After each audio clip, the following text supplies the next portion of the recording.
kananay, mayroon akong followers, viewers na palangga kaayo ko mga kananay noong nagkita kami last week. No, nagkita kami. Dinalhan niya ako ng basket. Ayan, kasi nga, kita naman yan nagagarin ako. At hindi lang isa. O ito pa. Ay, ang cute mga nanay. Oh my God. Tapos, dinalhan pa niya ako. Dalawa na yung basket ko, no?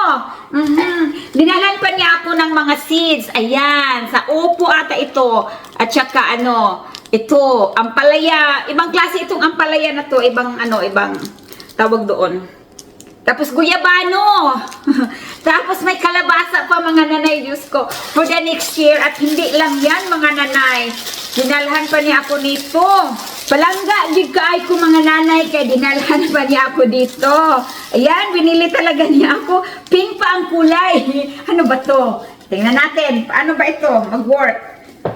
Ano ba ito mag-work? Sandali mga nanay, pag-aralan muna natin ito. Hindi ko alam kung paano ito mag-work, no?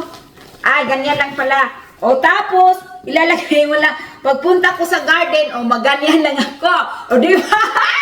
Ka-cute ba? O di ba mga nanay? So palangga kaayo ko sa aking followers nga, si Ate Rose. Ate Rose, thank you so much Ate Rose, no?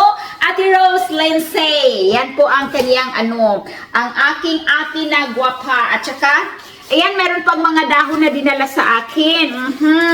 O diba, pinaghirapan niya ito mga kananay. And I really appreciate. At hindi lang yan. Dinalhan niya ako dito mga nanay. Ang daming binigay niya sa akin. At i-distribute ko naman sa aking mga kaibigan. Kahapon may kumuha na dito kahapon nung isa. No, sobrang laki naman yon. Tapos, dalawas na hinati lang nila. Tsaka ito pa. Tinawagan ko na yung may-ari, mga may-ari dito mga kananay na sabi ko, puntahan nyo dito sa bahay. And dahil mayroon kayong mga gulay, kaya pupuntahan daw ito ngayong Friday. Ito nasisira kaagad. So, again, Ate Rose, thank you so much sa aking umbrella. Ayan po, no? So, thank you. At saka, baskettuwang-tuwa ako dito sa mga basketers. Ayan, di ba? Tapos, lalagyan natin ng eggplant. O, di ba yung mga harvest natin? O, di ba? Ubusin ko na ito. Baka ma-expired na, no? Kunti na lang talaga. Ubusin na natin. Binasa ko muna yung buhok ko ng dahil, binasa ko lang siya.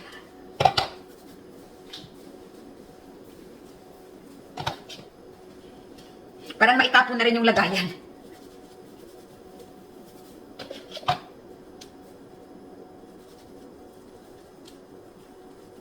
Ang buhok ko mga kananay ay never pa talaga akong nakapagpakulay ng buhok ko. Never. Ginugupit lang ito. Kala ko kunti na lang. Kailangan ubusin na ito. Parang makabili na naman ng bago. Pero minsan ko lang siya ginaganito mga nanay, no?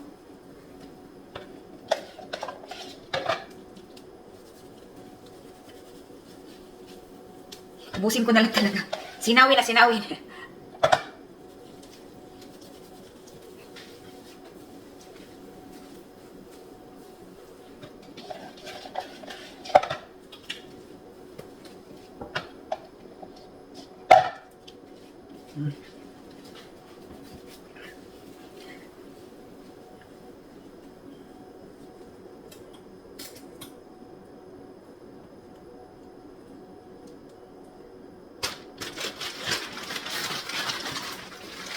Babad muna natin ng ilang minuto. Probably 10 minutes. And then, maligo tayo parang bumango. So, makalipas ang 20 minutos.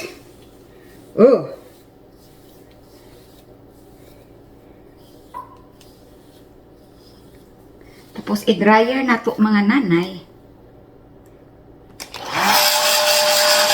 Kasi walang init sa labas.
Lumalamig na ang aming panahon, kaya ito nabili ito, mga last month pa ata itong mga damit ni Matthew, no? So, hindi ko siya nilabhan, hinahangir ko lang siya. Ngayon ay labhan ko na mga nanay nang dahil nga mukhang kailanganin na ni Matthew tuwing umaga pagpunta ng school, yung pang-ilalim niya. So,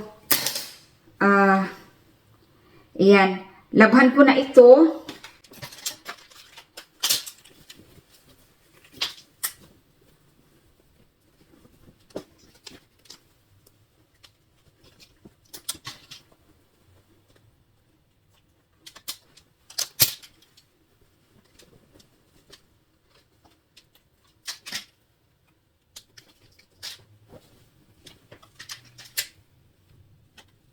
Lumalamig ang panahon namin. I'm not ready yet. No? So,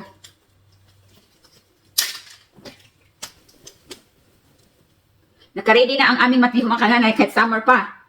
No? Pero nang dahil nga lumalamig na ang umaga, ay kailangan labhan na ito. Parang kung kailangan isuot, maisuot na nila. Malinis na siya. Kailangan tayong mga nanay ay alerto talaga tayo. No? Pagdating sa mga anak natin, kailangan asikasuhin natin sila. Kasi, tayo naman ang naglagay dito sa mundo. So, responsibility talaga natin na alagaan ang ating anak or mga anak, you know.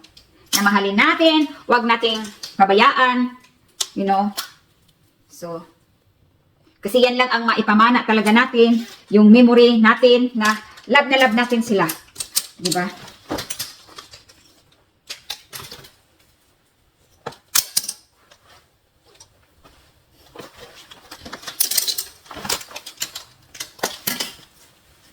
Ilagay na ito sa washing machine at i-washing.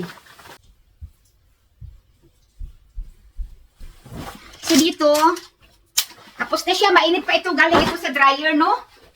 Yan. Parang hindi siya plantsahin na. Pagkatapos sa dryer, alisin na kaagad.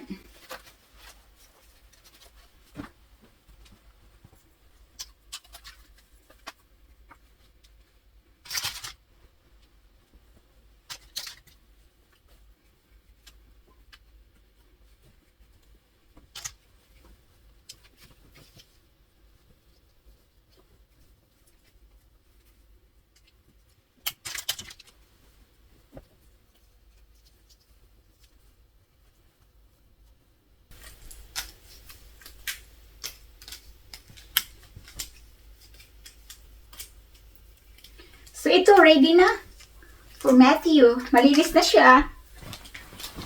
So, dalhin ko na doon sa closet niya.